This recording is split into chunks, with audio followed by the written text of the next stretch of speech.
Selamat pagi mitra olahraga, gimana kabarnya pagi hari ini? Selama 10 menit ke depan, saya Muhammad Ikram Wildan akan menemani pagi hari kalian dengan membawakan berita seputar sepak bola dari dalam negeri hingga dari luar negeri, tentunya di Football News. Tanpa berlama-lama lagi, langsung saja kita masuk ke berita pertama, yaitu dari Timnas Indonesia. Timnas Indonesia bermain imbang melawan Thailand dengan skor 2-2 pada putaran partai final leg kedua Piala AFF 2020 1 Januari 2022 malam hari waktu Indonesia Barat. Gol pembuka dari Indonesia dicetak oleh Ricky Kambuaya di menit ke-7 mampu memberikan harapan untuk Indonesia setelah pada leg pertama pasukan Garuda tertinggal 4-0 dari pasukan Gajah Putih. Namun sayang, pada babak kedua Indonesia justru dikejutkan oleh 2 gol cepat dari Thailand yang dicetak oleh Adisak Raison pada menit ke-54 dan Sarah Yuen di menit ke-56.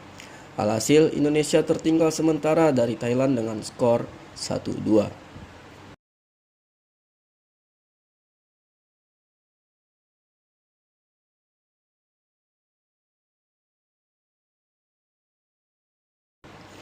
Pada menit ke-80, pasukan Sintayong berhasil menyamakan skor 2-2 melalui gol dari Egy Maulana Fikri.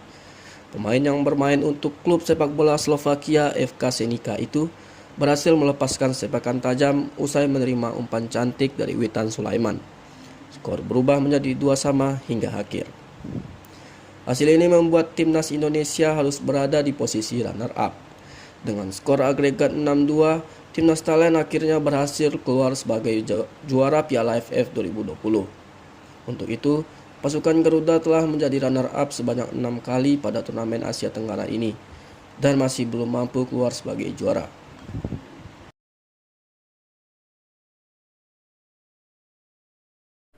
Ya mitra olahraga, walaupun Indonesia lagi-lagi kalah di final, tapi kita tetap harus kasih apresiasi ke pemain timnas kita. Bagaimanapun mereka sudah berjuang dan telah memberikan permainan terbaik mereka. Ya semoga kedepannya permainan Indonesia bisa lebih bagus lagi dan suatu saat semoga Indonesia bisa menjadi juara. Amin. Ngomong-ngomong tentang permainan Indonesia, kita langsung saja ke berita selanjutnya. Masih tentang timnas Indonesia, usai kalah pada partai final Piala AFF 2020, timnas Garuda dan pelatih Sintayong justru malah banjir dukungan yang diberikan masyarakat Indonesia melalui berbagai media sosial. Banyak yang mengatakan bahwa pemain Indonesia sudah mulai berkembang sejak timnas Indonesia dilatih oleh Sintayong. Walau gagal menjadi juara, timnas Indonesia justru malah mendapat dukungan penuh dari kalangan masyarakat. Banyak yang berkomentar bahwa permainan timnas Garuda kini sudah semakin cantik. Hal itu terbukti oleh gol-gol yang tercipta dari para pemain timnas dan juga merupakan trik jitu oleh pelatih Sintayong. Menanggapi hal itu, mantan pelatih futsal Indonesia sekaligus penganalisis pertandingan sepak bola, Coach Justin, turut memberikan komentar atas perjuangan timnas Indonesia melalui video yang dia unggah di channel YouTube-nya.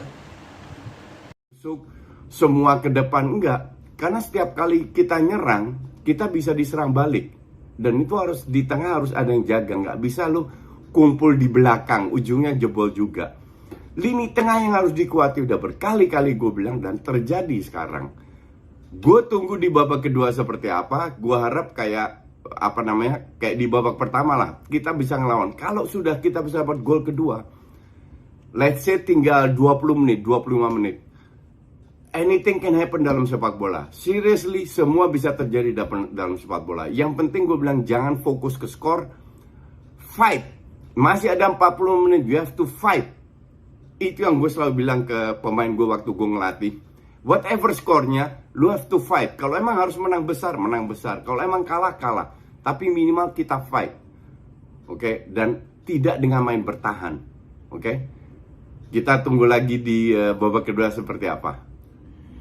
Ya, skor 2-2. Di babak kedua, ya kembali lagi. We fight, kita tetap fight. Akan tetapi kalau gue bilang mulai teledor ya. Mulai teledor. Banyak sekali salah passing, salah ambil keputusan. Gol pertama itu is okay. Gol kayak gitu it happens. Tapi gol kedua sebenarnya nggak perlu ya. Karena bola itu ya kalau lu sebagai pemain, gue coba memposisikan diri gue sebagai pemain, bola itu udah kelihatan dia udah too wide, ngerti nggak? Tapi kenapa harus pakai di sliding lagi? Cuman ya, ini kalau gue bilang ini masalah kembali ke pengalaman. But that's okay. Mereka tetap fight, memberikan gol kedua. Dua-dua gue bilang skor yang luar biasa. Serius. Lawan Thailand kayak begini skor yang biasa. Bahkan gue sempat terpikir ya, kalau seandainya kita berandai-andai timnas main di leg pertama kayak begitu, kalau seandainya itu yang terjadi, gimana coba? At least kita bisa fight, at least peluang, kalau kalah pun nggak dengan 4-0, peluang akan lebih besar. Ngerti nggak? Nah, ini yang menjadi pelajaran buat apa namanya, Sintayong maupun pemain, bahwa pertandingan itu kalau lu bisa ngelawan, lu nggak perlu main bertahan, karena kita practice level loh, ngerti nggak? Practice level.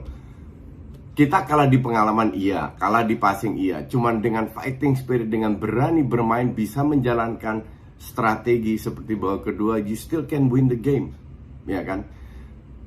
Walaupun nggak juara, cuman kembali lagi menuju ke apa namanya, ke kualifikasi Piala Asia, harusnya kita bisa lebih bagus lagi. Harusnya kita bisa lebih bagus lagi dari segala sisi, dari sisi fisik, dari sisi pengalaman. Jadi nggak grogi 20 menit pertama kayak lawan Thailand, itu juga membuat kita merugikan kita kan. Apa namanya, lebih mengikuti instruksi dari pelatih dan fokus ke passing. Kelemahan kita kan di passing. Nah, passing bagus itu penting sekali. Sekarang kita sudah mengalami, atau pemain sudah mendapatkan pengalaman di AFF ini, dipelajari lagi semua video. It's not about goal atau apa, tapi untuk memanfaatkan lagi, untuk bermain lebih rapi lagi. Sepak bola ini kan 190 menit dan apa namanya, semua bisa terjadi. Lu tidak bisa nggak fokus setengah detik, 1 detik, 2 detik bisa jebol. Oke? Dua-dua gue bilang skor yang luar biasa. Serius, ini skor yang luar biasa, bisa menang Thailand dengan 2-2, dengan permainan yang luar biasa, fighting spirit tinggi. Kita kalah kualitas, kita kalah pengalaman, tapi kita bisa mempertahankan poin, bahkan dapat berapa peluang lagi, but that's okay. Thailand layak juara, seperti yang gue bilang, nggak mungkin 4-0 dilepas lagi. Ya kita lihat lagi ke depannya. Katanya U23 mau di. Coach Justin mengaku bangga dengan pelatih Sintayong dan berharap Indonesia bisa terus berkembang di pertandingan dan kompetisi berikutnya. Ya mitra olahraga, masuk ke berita terakhir, kita beralih ke sepak bola Spanyol. Klub papan tengah La Liga Spanyol, Barcelona, berhasil mengalahkan Mallorca yang berada di peringkat 15 La Liga Spanyol pada pekan ke-19 dengan skor 1-0. Sementara dari pemuncak klasemen, Real Madrid tumbang usai melawan klub papan bawah La Liga Spanyol, Getafe, dengan skor 1-0. Barcelona akhirnya berhasil memenangkan laga tandang mereka melawan Mallorca pada Senin dini hari. Gol sematawayang dicetak oleh striker Barcelona, Luuk de Jong, mampu membawa Barcelona memetik kemenangan dan meraih hasil 3 poin. Kini, Barcelona berada di posisi 5 klasemen Liga Spanyol usai pertandingan tersebut. Berbeda dengan Barcelona, Real Madrid terpaksa harus menerima kekalahan melawan Getafe. Real Madrid tak mampu membalas gol tuan rumah usai ketinggalan 1-0 pada babak pertama. Pada babak kedua, skor masih tetap 1-0 hingga akhir. Untuk itu, kini Real Madrid tetap berada di puncak klasemen Liga Spanyol dengan torehan 46 poin. Baiklah mitra olahraga, tak terasa sudah 10 menit lebih saya menemani kalian semua. Cukup sekian berita sepak bola yang kami rangkai pada pagi hari ini. Dan sekarang sudah saatnya saya pamit undur diri. Terima kasih telah menyaksikan Football News. Saya akhiri, salam olahraga.